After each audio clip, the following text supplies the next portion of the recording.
Hello నమస్తే, welcome to నవచైతన్యం news. Morning న్యూస్లో ప్రధాన పత్రికలో వచ్చినటువంటి ప్రధాన వార్తలు అయితే మనం చూద్దాం. ముందుగా ఈనాడులో ఢిల్లీలో భారీ పేలుడు, ఎర్రకోట మెట్రో స్టేషన్ వద్ద కారులో విస్ఫోటం, 9 మంది మృతి, 20 మందికి గాయాలు, పలు వాహనాలు దగ్ధం, ఉలిక్కిపడ్డ దేశ రాజధాని. రంగంలోకి ఎన్ఐఏ, ఫోరెన్సిక్ దళాలు.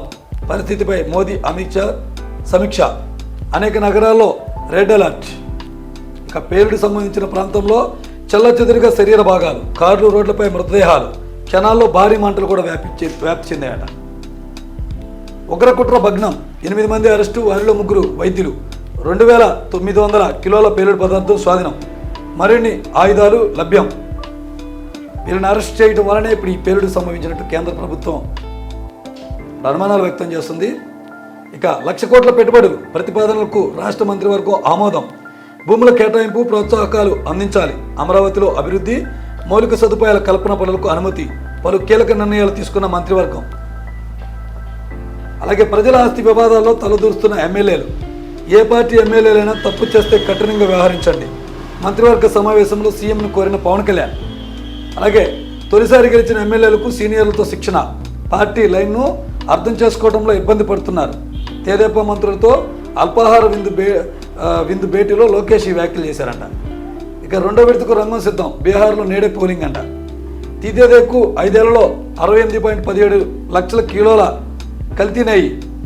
బోలేబాబా, ఓరోగానిక్, ఏఆర్ శ్రీవష్టి, మాల్గంగా డైరీల ద్వారా సరఫరా చేసినట్లు నిర్ధారించిందంట సిట్. ఇక ఏడాది పాటు వందే మాత్రం ఉత్సవాలు, 4 దశల్లో నిర్వహణ. ప్రతి ఒక్కరూ ఆ గేయం స్ఫూర్తిని భావితరాలకు అందించాలి. ముఖ్యమంత్రి చంద్రబాబు నాయుడు గారు ఈ వ్యాఖ్యలు చేస్తున్నారు. ఇక అదుపు తప్పిన ప్రైవేటు ట్రావెల్స్ బస్సు. మోందా తుఫాన్ నష్టం 6,384 కోట్లు. తక్షణ సాయం 901 కోట్లు ఇవ్వండి. కేంద్ర బృందానికి నివేదించిన రాష్ట్ర ప్రభుత్వం. 4.18 లక్షల ఎకరాల్లో వ్యవసాయ ఉద్వాన పంటలకు నష్టం. 3,109 గ్రామాలపై ప్రభావం. నిరాశలైన వారు 1,11,402 మంది. ఆర్ఎండ్బిలో 4,794 కిలోమీటర్ల పంచాయతీ రాజ్లో 2,635 కిలోమీటర్ల రహదారులు ధ్వంసం. ఇక అలాగే పంట నష్టాలు పరిశీలించిన కేంద్ర బృందం. కృష్ణా, ఏలూరు జిల్లాలో పర్యటన. ఇంత నష్టం సంభవించినా మేము తుఫాను సమర్థవంతంగా ఎదుర్కొంటున్నామని ప్రభుత్వం ప్రకటించడం మొన్న పలు విమర్శలకు తావిస్తుంది. ఇక ఆంధ్రజ్యోతిలో ఇలాగే ఢిల్లీలో పేలినటువంటి ఈ పేలుడుకు సంబంధించినటువంటి వార్తనే ప్రధానంగా హైలైట్ చేశారు.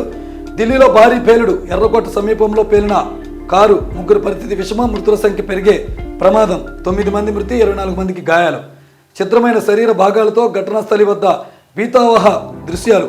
పేలుడు దాటికి తీవ్రంగా దెబ్బతిన్న పలు వాహనాలు, దుకాణాలు. పేలుడు సమయంలో కారులో ఉన్న 3 మృతి. ఘటనపై ప్రధాని నరేంద్ర మోదీ ఆరా. ఘటనా స్థలికి హోంమంత్రి షా. ఆసుపత్రిలో క్షతగాత్రులను పరామర్శ.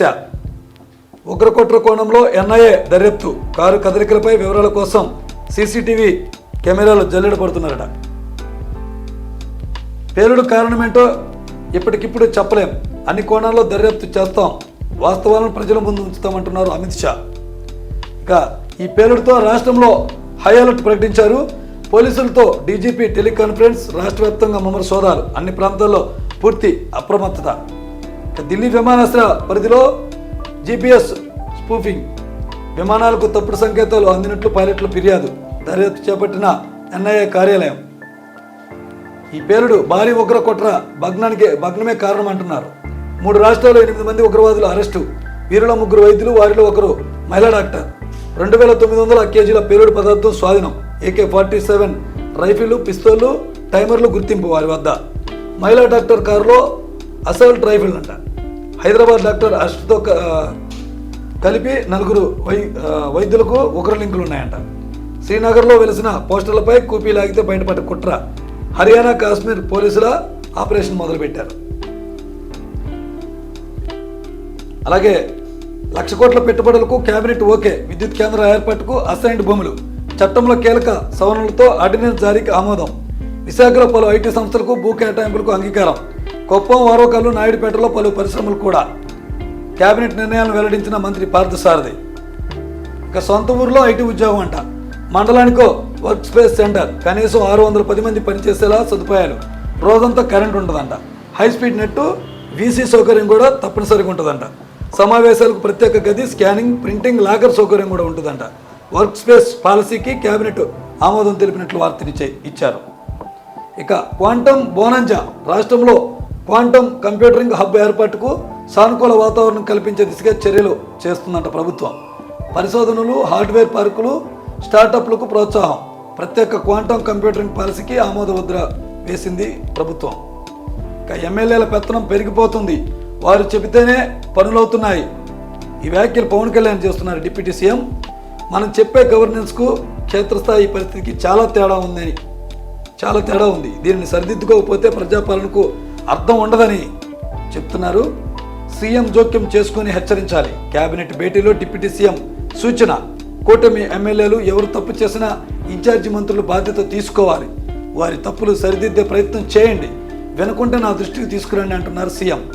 ఎర్రచందనంపై క్షేత్రస్థాయికి వెళ్ళి పవన్ బాగా పనిచేశారని సీఎం డిప్యూటీ సీఎంని ప్రశంసించారంట. ఏడాదిలోగా పేదలందరికీ ఇళ్ల స్థలాలు ఇస్తామంటున్నారు. పెట్టుబడుల కోసం ఎంత కష్టపడుతున్నది హై స్కూల్ స్థాయి విద్యార్థులు కూడా తెలియజేయాలని చెప్పి సీఎం అంటున్నారు. బోలే బాబా మాయ, పాలు లేవు, వెన్న తేయలేదు, టన్నుల కొద్ది కల్తీ నెయ్యి తయారు. పామాయిల్ రసాయనాలతో నెయ్యి, తిరుమల ప్రసాదాలకు అదే సరఫరా, ఏఆర్ శ్రీ వైష్ణవి డైరీలకు అదే సరుకు. అక్కడి నుంచి టీడీడీకి పంపిన సంస్థలు. సుగంధ ఆయిల్స్ యజమానిని అరెస్టుతో కీలక విషయాలంట. రిమాండ్ రిపోర్ట్లో వెల్లడించిన సిట్టు. అయినా ఆగని జగన్ మీడియా బొంకులంటూ ఇలా వార్తనైతే రాశారు. అలాగే మొబైల్ కొట్టేసి ఫోన్పేలో దోచేసి రైల్వే స్టేషన్లో ఛార్జింగ్ పెట్టిన ఫోన్లు మాయం చేసి నయా దోపిడికి తరలిపారంట. ఇక బీహార్లో నేడే తుదిపోరు. 122 అసెంబ్లీ స్థానాలకు పోలింగ్ జరుగుతుందంట. 3.7 కోట్ల మంది ఓటర్ల చేతిలో 1302 మంది అభ్యర్థుల బయట ఉండబోతుందంట.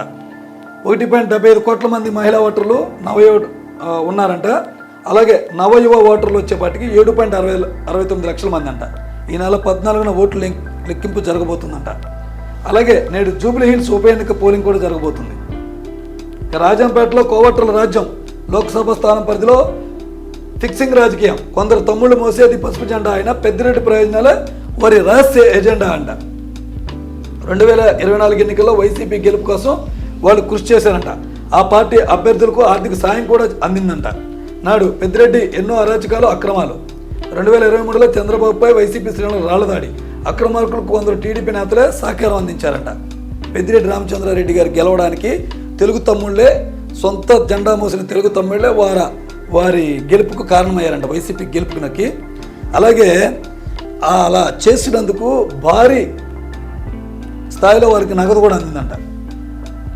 కేసుని ఎలా రాజీ చేశారు, మీకు తెలియకుండా జరిగే వీలు లేదు. ఎవరైనా అధికారి లేక నేత ఒత్తిడి చేశారా? దొరికింది 12 నోట్లయితే 9 చూపారేంటి? డాలర్ విలువ పెంచి నమోదు చేశారే? పరకామణి కేసులో అప్పటి CI Jaganmohan Reddy, SI Lakshmireddy, VGO గిరిధర్పై సిఐడి ప్రశ్నవర్షం కురిపించిందంట. ఇదే వార్తని వీళ్ళు రాశారు. ప్రజాశక్తిలో కూడా ఢిల్లీ ఎయిర్పోర్ట్ సమీపంలో పేలుడుకి సంబంధించిన వార్తను బ్యానర్ వార్తగా వేశారు. భారీ పేలుడు, 9 మంది మృతి, 24 మందికి గాయాలు. మెట్రో స్టేషన్ వద్ద కారులో విస్ఫోటనం, బ్లాస్టింగ్ దాటికి చిత్రమైన శరీరాలు, పలు వాహనాలు దగ్ధం. ఢిల్లీ సహా దేశవ్యాప్తంగా హై అలర్ట్ అంటూ వార్తనిచ్చారు. అసైన్కు మళ్లీ సవరణ, ఆర్డినెన్స్ జారీ చేయనున్న ప్రభుత్వం. 99 ఏళ్లు లీజుకు అవకాశం. ఉండవల్లి వద్ద 2వ పంపింగ్ స్టేషన్. 3 జీవిత ఖైదీలకు క్షమాభిక్ష. కేబినెట్ నిర్ణయాలంట. ఇక మోందాతో 6,380 కోట్ల నష్టం. తక్షణ సాయం కింద 901 కోట్ల నిధులిచ్చి ఆదుకోవాలని కేంద్ర బృందాన్ని కోరిందంట మన రాష్ట్ర ప్రభుత్వం. ఇక జమ్మూ కాశ్మీర్లో భారీగా ఐఈడి స్వాధీనం, 2 వైద్యులతో సహా 7 అరెస్టు. మాటలు కాదు, చేతలు కావాలి. కాప్ 30 ప్రారంభ కార్యక్రమంలో బ్రెజిల్ హాజరైన 200 దేశాల ప్రతినిధులు. అమెరికా గైహాజరైందంట. ధనిక దేశాల వైఖరి మారాలంటూ పర్యావరణవేత్తలు నిరసన తెలిపారంట. సో ఇవి ఈరోజు పత్రికలోని ప్రధాన వార్తలు.